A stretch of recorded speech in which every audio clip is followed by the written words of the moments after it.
Sometimes I feel like throwing my hands up in the air.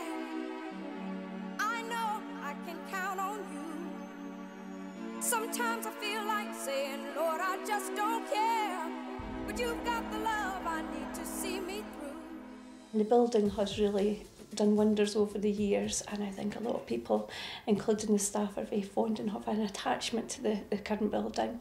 But with that in mind, the staff themselves, although the patients would probably be unaware, we find real challenges actually managing to maintain the quality of care that we do. My sister Erica died here in 2011, and we have been caring for her for about 2 months before we got a week's respite here. The care that Erica got was absolutely phenomenal, but when she came in to begin with, it was for a week's respite, and she was put into a shared room with 2 other fairly elderly ladies, and Erica actually found that incredibly stressful. The problem at the moment is we only have 4 single rooms, and we have to quite often ask patients if they won't mind moving out of the single room into the 3-bedded area if we need that room for somebody who is less well. For a few days she was in the shared room, and it really was very uncomfortable for all of us. But very fortunately a single room became available and she was given that option. And the difference it made to Erica was just phenomenal. She just relaxed and was comfortable, and in fact was happy to stay.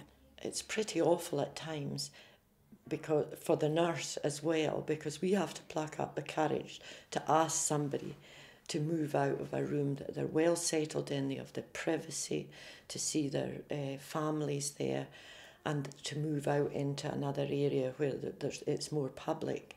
And the patient themselves quite often say, I would prefer to stay, but I will give up the room for somebody who needs it more than I do.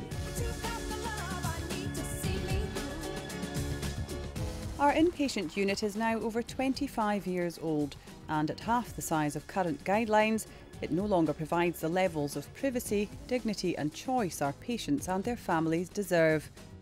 By rebuilding, we'll be able to almost double the size of our current unit and stay on the same site. We'll be able to provide 9 single bedrooms and 1 shared room, and we'll have the scope to develop our virtual services. The new hospice will also have 3 designated counselling rooms, so the bereavement team will no longer have to meet with relatives in the current multi-purpose family room, where some clients may have stayed when their loved one passed away. It can hold enormous significance for people, and it can be difficult enough to come back into this building, emotionally difficult, without having to go into a room that holds particular significance. It's my daughter that was in the hospice, and with me I've got Emma. I'm Dawn's sister. I'm Wesley, Dawn's husband. Dawn grew up in Barberville, a wee village just north of Invergordon, and went to the local schools there in the academy, and that's where she met Wes, at the academy, and he used to carry her bags down the street. Then we had Tyler. He's now 12. Yep.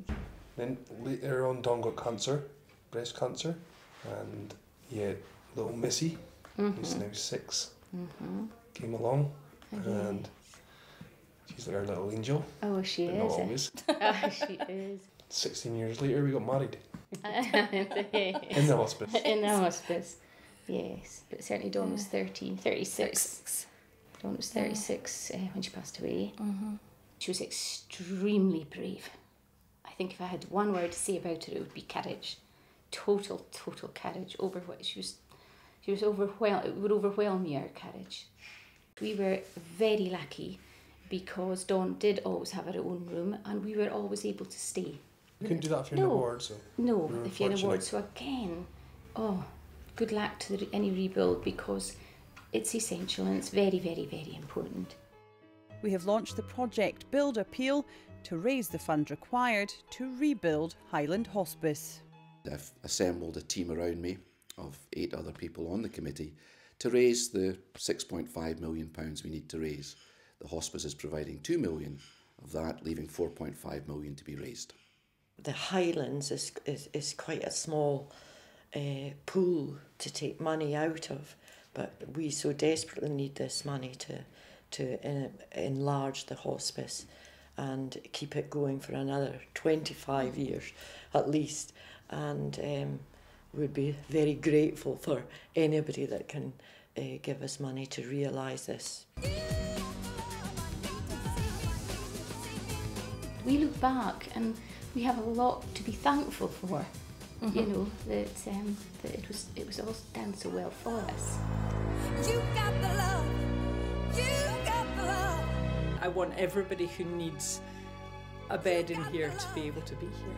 You got the love. You got the love.